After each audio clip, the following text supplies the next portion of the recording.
افطار کے سماع میں خوش آمدید. ہمارے ساتھ موجود ہیں مسرت مصباح. جی مسرت آپ یہ بتائیں کہ ابھی ہم لوگ جس طرح بات کر رہے تھے ان لڑکیوں کی جو جل چکی ہیں, کیا رمضان کے دنوں میں بھی آپ کے پاس اتنے ہی کیسز آتے ہیں جتنے عام دنوں میں آتے ہیں؟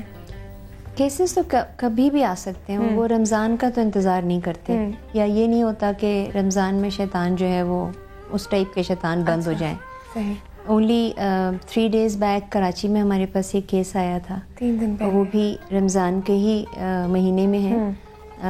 بس یہ ضرور کوشش ہوتی ہے, دعا ہوتی ہے اللہ تعالیٰ سے کہ کم از کم اس مہینے میں تو یہ سلوک نہ کیا جائے. بالکل. تو کیونکہ ہماری جو آلریڈی ہمارے پاس جو بچیاں ہیں وہ بہت خوش ہوتی ہیں جب رمضان آتا ہے, کیونکہ ظاہر ہے کہ عید کی وجہ سے بھی ان کو ہوگا کہ اب عید آئے گی تو ہم لوگ سب مل بیٹھتے ہیں. ہماری ایک افطاری ہوتی ہے ارلی جس میں ہم سب بیٹھ کے افطار کرتے ہیں. کراچی کی بچیاں کراچی میں, لاہور میں ہم لاہور کے ساتھ کرتے ہیں, اسلام آباد میں دوسری بچیوں کے ساتھ کرتے ہیں. سو اس میں دے پارٹیسپیٹ, خود بھی بنا لیتی ہیں خود. ہاں, مجھے زردہ پسند ہے تو ہر افطاری میں میرے لیے زردہ ضرور آتا ہے. یہ تو مطلب آپ کو فائدہ ہوتا جا رہا ہے بہت. اچھا یہ بتائیں مسرت آپا کہ آپ نے مطلب پاکستان میں بھی ان لڑکیوں کے لیے اپیل کی, پھر آپ باہر کے ممالک میں بھی گئی, تو کہاں پہ آپ نے زیادہ جذبہ دیکھا لوگوں میں ان کو فنڈس دینے کے لیے؟ فنڈس دینے کا تو جذبہ کوئی ایسا خاص نہیں تھا. پاکستان میں مجھے شاباشی زیادہ ملتی ہے اور مجھے ہمیشہ دعا دی جاتی ہے اور مجھے بتایا جاتا ہے کہ میں نے جنت میں گھر بھی بنا لیا. اچھا. باہر کے ممالک سے ہمارے پاس جو ہیلپ آتی ہے وہ ڈاکٹرز کی صورت میں آتی ہے. اچھا. ہماری جو باہر سے ڈاکٹرز کی ٹیم آتی ہے, they don't charge us anything. وہ خود آتے ہیں, آپریٹ کرتے ہیں, چلے جاتے ہیں. باقی ہم ایمانداری ہم ان کی ضرورت کرتے ہیں.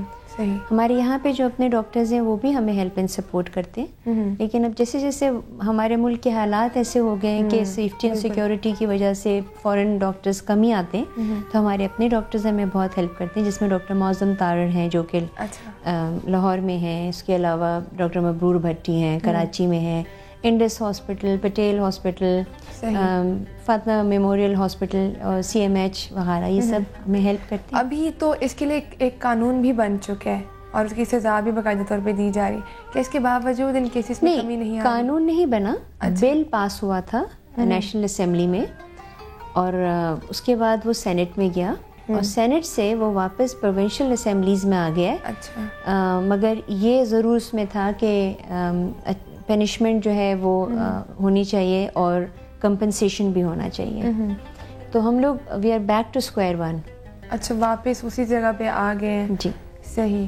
تو مطلب ان لڑکیوں کے بیچ میں اگر کانفیڈنس کی کمی آ جاتی, کبھی ہو جاتا ہے کہ آپ بازار جاؤ یا ویسے جاؤ, تو ان کو دوبارہ سے اس کانفیڈنس کو بلڈ اپ کرنے میں کیا پرابلمز آتی ہیں؟ اچھا میں آپ کو بتاؤں, جیسے آپ فرق پوچھ رہی تھی نا کہ باہر یا یہاں پر, جب یہ بچیاں کبھی بھی میرے ساتھ باہر گئی ہیں تو باہر وہ میرے ساتھ بازار میں جا رہی ہوں, ہم کسی ریسٹورینٹ میں بیٹھے ہوئے کھانا کھا رہے ہیں, مجال ہے کہ کوئی آدمی ان کی طرف دیکھ کے افسوس کا اظہار کرتا ہو یا ایسے کوئی ڈر جاتا ہو. They just treat them normally. ہمارے یہاں پر تو اگر جلی ہوئی بچی ہاسپٹل میں بھی پڑی ہوتی ہے تو اس وقت بھی یہ کہا جاتا ہے کہ اس نے کیا کیا تھا جو جلا دیا.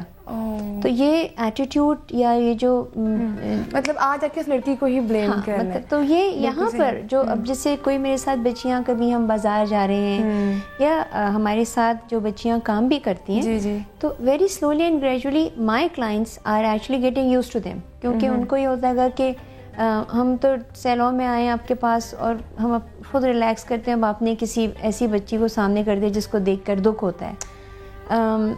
They also have a point, but then they have choices also. وہ کسی اور سیلون میں بھی جا سکتے ہیں. لیکن مجھے پتہ ہے کہ جو بچیاں میرے سیلون میں کام کر رہی ہیں ان کے لیے دوسرے سیلونز میں گنجائش ذرا کم ہی ہوتی ہے. سو بٹ جو ان کو اپریشیٹ کرتے ہیں, ظاہر ہے وہ ان کو انکریج کرتے ہیں, کیونکہ ان کو اپریشیٹ کرنا, ان کو انکریج کرنے کا مطلب یہ کہ آپ ان کی سیلف رسپیکٹ ان کو واپس دیں. اب اس کے بارے میں آپ سے اور مزید بات کریں گے, لیکن ناظرین وقت ہوا یہاں پہ روزہ اور صحت کا, اور آج دیکھتے ہیں کہ ڈاکٹر صاحب ہمیں فٹ رہنے کے لیے کیا بتاتے ہیں.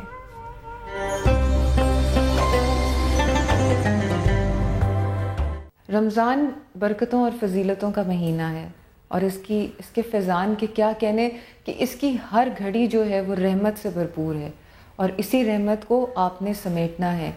اس کی ہر گھڑی میں، حتیٰ کہ آپ کا سونا بھی ایک عبادت میں شامل ہوتا ہے.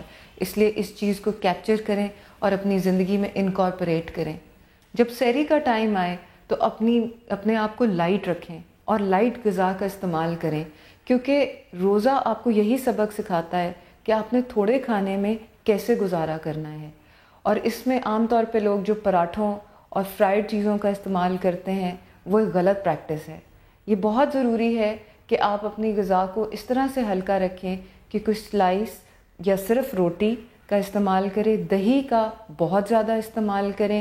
اور اس کے علاوہ لوگ جو ہیں وہ کئی دودھ کا استعمال کرتے ہیں، جو کہ وہ بھی بہت اچھی بات ہے، مگر چائے جو ہے وہ کم از کم پئیں، کیونکہ چائے پینے سے آپ کو باتھ روم زیادہ جانا پڑتا ہے اور باڈی واٹر جو ہے وہ لوز ہو جاتا ہے. سو پانی کا وافر استعمال کیجیے اور سحری کو بڑا ہلکا رکھیے.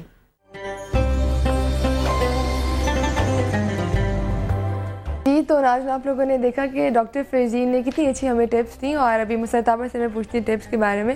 اچھا مسرت آپا، جب آپ کے پاس کوئی آتا ہے کلائنٹ آپ کا، اور مطلب وہ ایک تو آپ اس کو آبویسلی بہت خوبصورت بنا دیتی ہیں، لیکن کیا اس کو ویسے فزیکلی بھی کچھ بتاتی ہیں کہ یہ ایکسرسائز کرو تو اور زیادہ فٹ رہو گی؟ ہمارے پاس ایسی بہت سی کلائنٹس اپنی بچیوں کو لے کر آتی ہیں جو میٹرک کے بعد ایک ٹائم ہوتا ہے نا جس میں ابھی انٹر کے ایڈمیشن میں یا انٹر کے بعد کسی پروفیشنل کالج میں جانے کے لیے، اس میں وہ normally when they come to me they want کہ ان بچیوں کو اٹھنا بیٹھنا، مینرز، ایٹیکیٹس، ٹیبل مینرز کیا، ڈریس سینس کس طرح سے ہونا چاہیے، بات چیت کرنے کا طریقہ کس طرح ہونا چاہیے، وہ بھی ہمارے پاس کلاسز ہوتی ہیں، which is like grooming your personality.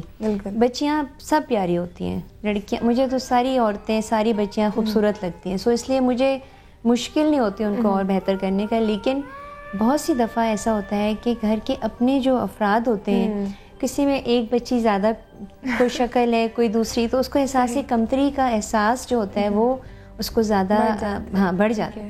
اس کو کانفیڈنس دلانا، اس کو طریقہ کار بتانا کہ کس طرح سے you are still beautiful, you could look so much better. یا اگر کوئی ڈریسز کی بات ہو رہی ہوتی ہے کہ ضروری نہیں ہوتا کہ آپ سلک ہی پہنیں، یا ضروری نہیں ہوتا کہ آپ جو ہیں وہ بہت ہی ایکسپینسو کپڑے پہنیں تو آپ خوبصورت لگیں گی. آپ کسی پارٹی میں جائیں اور آپ کہیں بیٹھ کے آبزرو کر رہی ہیں تو جیسے کوئی داخل ہوتا ہے تو آپ اس کو دیکھ کر اگر یہ کہنے لگ جائیں کتنی چلاک ہے، یا اگر آپ کہیں کہ کتنی معصوم ہے، یا اگر آپ کہیں تو this comment that you pass as soon as you look at a person is your personality. اور اس پرسنالٹی کو گروم کرنا، بہتر کرنا جو ہے وہ بھی ہم کرتے ہیں. وہی نا، جو فیشن آپ پہنو وہ آپ کو سوٹ کرے، وہ اسٹائل ہے، وہی آپ کا اسٹائل. بالکل صحیح. اب اگر ہم لوگ ان لڑکیوں کی بات کرتے ہیں، میں کیوں ان کی بات کرنا چاہ رہی ہوں، کیونکہ ہم لوگ صرف بات کرتے ہیں، ہم ان پہ عمل نہیں کرتے، اور کوشش کرنا ہی بہت بڑی بات ہوتی ہے. جس طرح آپ کہہ رہی ہیں، آپ ان لڑکیوں کے لیے جو کام کرتی ہیں، تو کیا ان میں سے بھی کوئی لڑکی آگے آئی ہے جو کہے کہ میں آپ کے ساتھ جاؤں گی، میں باقیوں کی ہیلپ کروں گی؟ بالکل، ہمارے پاس ایسی بہت تو نہیں کہتی، کچھ بچیاں ایسی ہیں جو بہت کانفیڈنس کے ساتھ، آلدو کہ ان کے چہرے ابھی بھی ڈسفگرڈ ہیں، آلدو کہ ان کے چہروں کو دیکھ کے ابھی بھی پتہ لگتا ہے کہ کچھ ہوا نہیں ہے شاید، لیکن جب کہ 30-35 آپریشن ہو چکے ہیں. Sabra Sultana is one of my victim, جو کہ جہلم سے ہیں، وہ میری کوآرڈینیٹر ہیں، اور وہ ہمیشہ میرے ساتھ ہوتی ہیں، وہی ہمت بڑھاتی ہیں، وہی بچیوں کو بتاتی ہیں، ایون آپریشن کے وقت میں ان کے پاس ہوتی ہیں اور ان کو بتاتی ہیں آپ کو اس طرح کرنا ہے، اس طرح نہیں کرو، یا اچھی باتیں بتاتی ہیں. These girls come forward. وہ بچیاں جو کہ کام کر رہی ہیں، کراچی میں آپریٹر ہیں، ٹیلی فون آپریٹر ہیں، ریسیپشنسٹ ہیں. میری ایک فرینڈ ہے ڈیزائنر، ان کے پاس کام کرتی ہیں کچھ بچیاں. اس طرح سے بچیاں آہستہ آہستہ آگے بڑھ رہی ہیں، بیکاز ان کا کانفیڈنس جو ہے وہ ریسٹور ہوتا جا رہا ہے. اور اسمائل اگین کا مقصد بھی یہ ہے کہ جیسے ہی ان کے کچھ آپریشنز ہوئے، ان کی پھر ریہیبلیٹیشن شروع کی، ان کو کوئی ہنر سکھایا تاکہ وہ اپنے پاؤں پہ کھڑے ہو سکیں، اور اس کے بعد ان کی کوئی جاب یا ان کے اس میں. بالکل صحیح. ابھی میں بات کر رہی تھی آپ سے کوشش کی، اور آپ نے مجھے ایک واقعہ سنایا، تو میں چاہتی ہوں کہ آپ ہمارے ناظرین کو بھی وہ واقعہ سنائیں، تاکہ ایک جو دب گیا ہمیں جوش اور ایک جذبہ، تو وہ دوبارہ سے ذرا ابھر سکے. اس میں یہ واقعہ اس لیے بتا رہی تھی، اور میں کوشش کرتی ہوں کہ میں جہاں موقع ملے بتاؤں، کیونکہ اس کے اندر یہ حضرت ابراہیم علیہ السلام کے ساتھ واقعہ ہوا تھا کہ جب ان کو آگ پہ پھینکا گیا تو چھوٹے چھوٹے پرندے اپنی چونچ میں ایک ایک قطرہ پانی لا کے اس آگ بجھانے کی کوشش کر رہے تھے. صحیح. تو ان سے مطلب اس ایک قطرے سے آگ تو نہیں بجھتی, لیکن انہوں نے کہا کہ اگر اللہ تعالیٰ ہمیں کویسچن کرے گا تو کم از کم ہم یہ کہنے کے تو روادار ہوں گے کہ ہم نے اپنی صحیح کی, اپنی کوشش کی. تو اسی طرح جب ہم کوئی کام کرتے ہیں نیکی کا, تو اس کو اس کام میں حصہ دینا ہمارا ایک بہت نیک عمل ہوگا جس کا اللہ تعالیٰ بہت بہتر اجر دیتا ہے انشاءاللہ, اور دیتا ہے. یہ نہیں کہ ہمیں بات کا انتظار کرنا پڑتا ہے, اسی ٹائم بھی دے دیتا ہے. پروگرام کا وقت بھی یہیں پہ ختم ہو رہا ہے, لیکن یہ سما کی طرف سے ایک چھوٹا سا خوبصورت تحفہ آپ کے لیے. بہت اچھا لگا آپ سے بات کر کے, اور بہت ہی ایک بیوٹی ٹپس مجھے بھی مل گئی ہیں. بہت شکریہ مسرت آپا. جی تو ناظرین, آج میں نے بھی ان سے بہت کچھ سیکھا, اور ایک چیز جو میں نے سیکھی کہ ہم لوگ صرف باتیں کرتے ہیں, ہم عمل نہیں کرتے. تو آپ کوشش کریں کہ ایک قدم آپ آگے بڑھائیں تاکہ باقی لوگ آپ کو دیکھ کے ایک آپ کے ساتھ قدم پہ قدم ملا کے چلیں. اور اسی بات کے ساتھ مجھے دیجیے اجازت, کل دوبارہ سے حاضر ہوں گی. اپنا خیال رکھیے, اللہ حافظ.